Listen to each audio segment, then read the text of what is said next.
Today's topic is verb conjugation in German. Verb conjugation is the fancy term for making sure that the form of a verb you're using matches the context in which you're using it. If you're watching a video called Verb Conjugation Refresher, then this probably isn't a completely new concept to you. However, since every single sentence you will ever produce in German will, by definition, involve a verb that should match its context, it's a good idea to revisit the concept, especially as you start learning new and more complicated verbs. Let's begin with a normal, regular, predictable verb. When you learn a new verb, or when you look one up in the dictionary, chances are you'll find it in its infinitive form. As an example, let's look at the verb singen, which means to sing. You can't just plug this word into context as is. You'll need to adjust its endings to match who or what is doing the singing. The basic procedure is this. Remove the en ending from the infinitive form, then add various endings to the verb stem according to the following pattern. I for ich to make ich singe, st for du to make du singst, t in the third person singular to make sie oder es singt, en for wir to make wir singen, t for ihr to make ihr singt, and en for sie to make sie singen in the third person plural. That pattern of endings will hold for every other regular German verb. Here's a quick side note on why these forms are arranged the way they are in this table. In real life, you don't arrive in Germany and immediately get handed a verb chart to fill in the endings, so being able to actually use verbs in real life isn't as simple as knowing to add an E in the top left box of the chart. However, the architecture of the table helps you keep track of what the communicative context is. In the top row, you're introducing yourself in what you're saying. In the second row, you're talking to someone, and in the third row, you're talking about someone else. The left-hand column is for singular forms, so when you're talking as, to, or about only one person or thing. And the right-hand column is for plural forms, for when you're referring to multiple people or things. Now, this pattern of endings holds up with normal, regular verbs. However, the more German verbs you learn, the more likely you are to come across verbs that aren't entirely predictable. First of all, you'll encounter quite a few German verbs where the last letter or letters of the verb stem aren't compatible with the ending you'll need to add, so you'll need to adjust the ending slightly to account for this. For instance, verbs like küssen or heißen or tanzen, whose stems end with an S or Z sound, are compatible with E, en, and T endings, but they don't work with that ST ending for du. So when you add that ST ending, you'll have to drop the S from the ending when you write the word.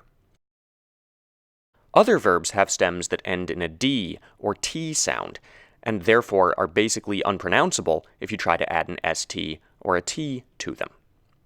A good example of this is the verb finden, which means to find. Making ich finde, or wir finden, or sie finden is completely normal and unproblematic. However, du findst and sie es findet aren't pronounceable, so we'll need to add an adapter to the ending so that we can actually say and hear the verb ending. By adding the letter E before that ending, we end up with du findest and sie es findet, which is much easier to say and to understand. If you'd like to see this concept explained in greater depth and see more examples of verbs like this, check out the video Verbs with Odd Stems, linked in the description. Another feature of some German verbs that you're probably going to encounter pretty regularly is the so-called stem change. As the name implies, these are verbs where the vowel sound of the stem changes in certain verb forms. The good news is that stem-changing verbs follow something of a pattern. They change stems only in the du and sie es forms. The bad news is that you'll need to just plain memorize which verbs have a stem change and what that stem change is. This is kind of like weird plural forms in English. You say mice instead of mouses and geese instead of gooses, and you just have to learn that certain words don't adhere to the general overall pattern. Here's an example of how a stem-changing verb looks. The verb treffen means to meet, so you might hear a German say something like, ich treffe gern Freunde. If it were a regular verb, you could just add endings and be done. But it's a stem changer, So while the st and t endings are added as usual in the du and ers forms, the stem itself changes from treff with an e to triff with an I. Some other common verbs that have a stem change include essen, lesen, sehen, and fahren. Why do these verbs change their stems? Who knows? Languages are messy. If you'd like to learn more, check out the video Strange Verbs, linked in the description below, for a more detailed explanation of how stem-changing verbs work. Finally, let's get to a couple verbs that are both incredibly important and also pretty weird: sein and haben. Sein, which means to be, doesn't follow any conjugation pattern whatsoever. The forms ich bin, du bist, sie, es ist, wir sind, ihr seid, and sie sind are just ones that you'll need to practice separately, since there's no pattern there at all. Haben, which means to have, is a little more predictable than sein, but it's also one where it's best to just practice these forms until they're perfect. I have is ich habe, we have is wir haben, y'all have is ihr habt, and they have is sie haben. So far, so good. These are exactly all what you'd expect. The strangeness comes in the du and s forms, where you drop the letter b from the stem.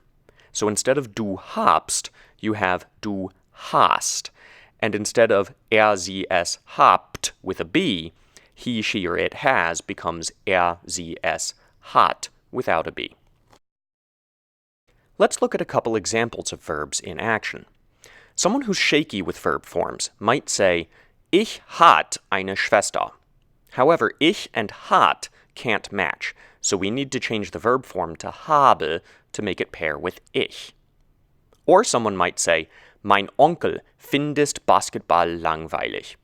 This is a very common type of error among native English speakers, because we want so badly to put that S sound onto the third-person singular the way we do in English for something like he plays.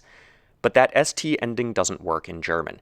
We need a T ending along with an adapter E to make the T pronounceable and produce the verb form findet. Or someone who doesn't know that lesen is a stem-changing verb might say, mein Bruder liest gern Comics. The ending is correct, but lesen is a stem-changing verb, so we need to change this to mein Bruder liest gern Comics. Now, that's a lot to keep track of. The more German verbs you learn and use, the easier it becomes to just feel what the right verb form should be. In the meantime, here's a quick review of the general pattern and some exceptions to watch out for so that you can practice for mastery. In general, verb endings should follow this basic pattern. Some verb stems aren't compatible with these endings, though, so you'll have to occasionally adjust the ending to account for this. Some verbs also change their stems, so watch out for these. And finally, there are some exceptions like sein and haben that are just plain weird and need to be practiced independently for mastery. Thanks for watching. Again, if you'd like to learn more about German verbs, check out the other videos linked in the description below. Happy learning, and Dankeschön.